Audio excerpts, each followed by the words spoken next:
So ano? Ano gusto mo? Balikan ko na siya?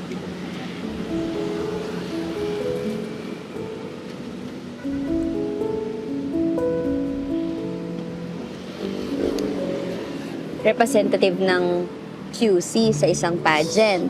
Muse sa basketball team. So, syempre, yun yung mga gustong-gusto mo eh. Diba?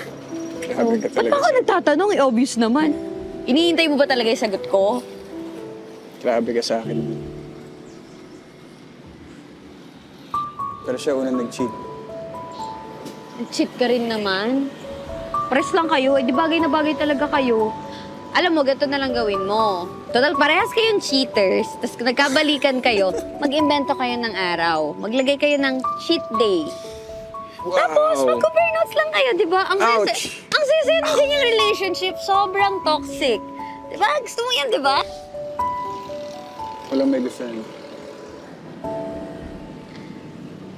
Kailan ka ba kasi titino? Siguro kung makahanap ako ng katulad mo. Hindi, huwag na lang.